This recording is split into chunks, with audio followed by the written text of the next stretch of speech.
Bismillahirrahmanirrahim. Assalamualaikum warahmatullahi wabarakatuh.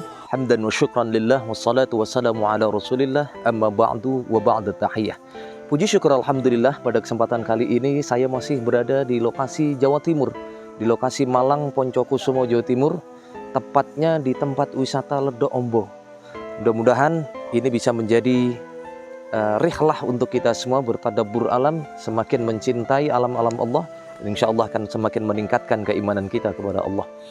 Hadirin jamaah sekalian yang dimuliakan Allah Subhanahu wa Ta'ala, sebagai manusia biasa pasti kita ingin hidupnya mulia. Pertanyaannya adalah, mulia di hadapan siapa? Mulia di hadapan Allah atau mulia di hadapan sesama manusia? Tentunya sebagai manusia biasa kita ingin dua-duanya kita raih. Mulia di hadapan sesama manusia, terlebih lagi mulia di hadapan Allah Subhanahu wa Ta'ala. Nah, pada kesempatan kali ini Al-Fakir akan mencoba menyampaikan ciri-ciri orang yang dimuliakan oleh Allah Subhanahu wa Ta'ala yang pernah disampaikan oleh Imam Asy-Syafi'i. Imam Asy-Syafi'i rahimahullahu ta'ala, beliau pernah menyampaikan dalam kitab Manaqibus Syafi'i Al-Baihaqi, ciri-ciri orang yang mendapatkan kemuliaan dari Allah Subhanahu wa Ta'ala.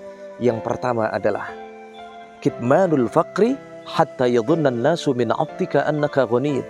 Ciri yang pertama adalah orang yang pandai menyembunyikan kemiskinannya di hadapan orang lain. Hatta yadhunnan nasu min 'abdika annaka ghaniyun. Sampai-sampai orang yang ada di sekitarnya menganggap dia adalah orang yang berkecukupan hidupnya, nggak pernah susah. Karena kepandian dia untuk menyembunyikan kemiskinan dan penderitaan yang dia alami di hadapan orang lain. Tujuannya tidak lain, dia tidak ingin merepotkan saudaranya, dia tidak ingin merepotkan tetangganya.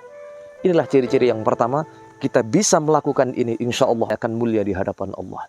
Yang kedua, ciri-ciri yang disampaikan oleh Imam Asy-Syafi'i, orang yang mendapatkan kemuliaan dari Allah. Wa kitmanul ghadab hatta yadhunna an-nasu annaka radin. Ciri yang kedua adalah orang yang pandai menyembunyikan emosionalnya. Orang yang pandai menyembunyikan amarahnya di hadapan orang lain, hatta yadhunna an-nasu annaka radin. Sehingga orang mengira orang ini nggak pernah marah. Ketika dizolimi, dianiaya oleh orang lain, difitnah, dihujat segala macam, dia menyerahkan semuanya kepada Allah, biar Allah yang membalas. In ahsantum ahsantum li anfusikum wa in asyatum falaha. Allah pun juga memberikan penegasan di dalam Al-Quran. Siapa yang menanamkan kebaikan, maka kebaikan pula yang akan dia dapatkan. Dan siapa yang menanamkan keburukan, maka keburukan pula lah yang akan dia dapatkan nanti suatu saat. Nah, orang yang mulia di hadapan Allah, dia meyakini ini. Maka dia tidak pernah meluap-luap emosinya. Dia tidak pernah marah ketika dianiaya, dizalimi oleh orang lain. Hatta yadhunnan nasu annaka radin. Sampai-sampai orang mengira dia adalah orang yang selalu ridho dengan perlakuan orang lain. Dia selalu memaafkan orang lain. Inilah ciri yang kedua, orang yang mulia di hadapan Allah Subhanahu wa Ta'ala menurut Imam Asy-Syafi'i. Kemudian yang ketiga, ciri-ciri yang menyempurnakan kemuliaan kita di hadapan Allah, yang kita berharap mudah-mudahan kita memiliki 3 karakter yang dimaksudkan oleh Imam Asy-Syafi'i. Yang ketiga adalah wa kitmanu syuddati hatta yadhunna an-nasu annaka mutana'um. Orang yang pandai menyembunyikan masalah hidupnya, orang yang pandai menyembunyikan problematika hidupnya di hadapan orang lain, di hadapan orang-orang yang ada di sekitarnya. Hatta yadhunnan nasu annaka mutana'um. Sehingga orang mengira orang ini sama sekali nggak pernah punya masalah. Dia nggak pernah punya masalah dalam hidupnya. Orang mengira seperti itu. Padahal mustahil, setiap manusia pasti pernah punya masalah. Namun orang yang beriman, orang yang mulia di hadapan Allah adalah orang yang pandai menyembunyikan amarahnya di hadapan orang lain.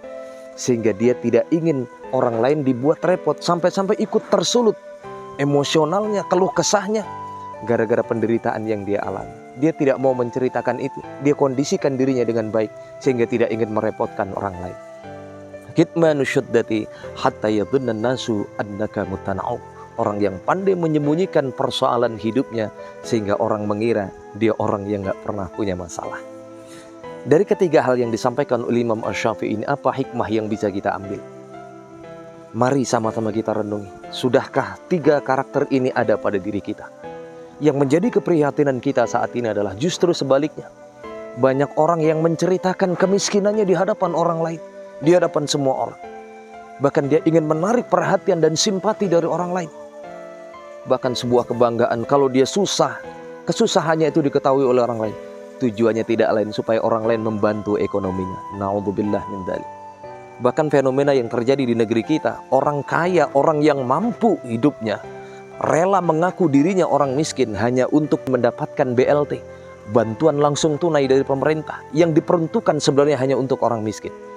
Tapi orang yang kaya pun dengan tidak tahu malunya mengaku dirinya miskin supaya dia mendapatkan bantuan dari orang. Na'udzubillah min dzalik.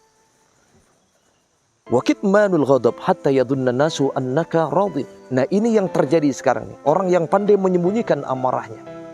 Apa yang terjadi saat ini? Fenomena ini yang harus menjadi keprihatinan kita bersama.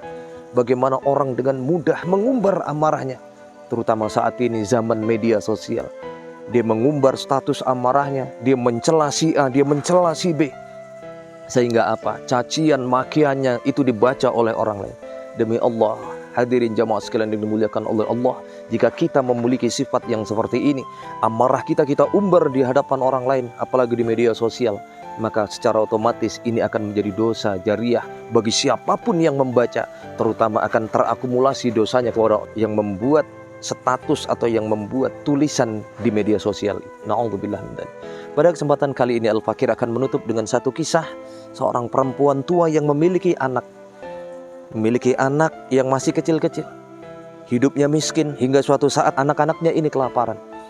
Lalu kemudian dia bermaksud untuk menenangkan anaknya, karena dia tidak ingin tangisannya ini diketahui oleh tetangganya, sehingga tetangganya akan iba pada diri.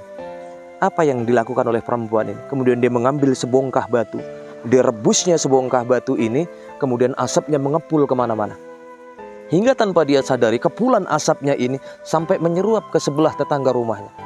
Sehingga apa yang terjadi? Tetangga sebelahnya ini kemudian datang ke rumahnya. Di luar dugaan apa yang disampaikan oleh tetangganya ini. Dia mengatakan, Assalamualaikum. Waalaikumsalam. Wahai ibu, bolehkah saya mencicipi sedikit saja makanan yang kau masak di pagi hari ini? Dengan terheran-heran perempuan ini, masak apa? Padahal saya hanya masak sebongkah batu. Aku mencium aroma masakan yang begitu lezat dan nikmat dari rumahmu ini. Bolehkah kami mencicipi sedikit saja? Dengan perasaan terbingung-bingung perempuan, silahkan kalau memang engkau mau, ambil saja. Kemudian tetangga ini langsung menuju ke dapurnya, mencicipi makanan yang dimasak oleh perempuan tadi yang tidak lain adalah sebongkah batu. Subhanallah, di luar dugaan ternyata tetangganya ini mengatakan, Ya Allah, enak sekali masakanmu. Bolehkah aku membawa pulang sedikit saja untuk aku bagikan kepada suami dan anakku? Lalu dengan perasaan terheran lagi kemudian perempuan ini mengatakan, silahkan kalau memang kau mau. Diambillah sebagian kemudian dibawa pulang dengan mengucapkan terima kasih. Dan lagi-lagi dengan perasaan yang sangat heran-heran. Kemudian perempuan ini melihat masakannya yang dia masak tadi, yang tidak lain adalah sebongkah batu. La haula wala quwata illa billahil azim.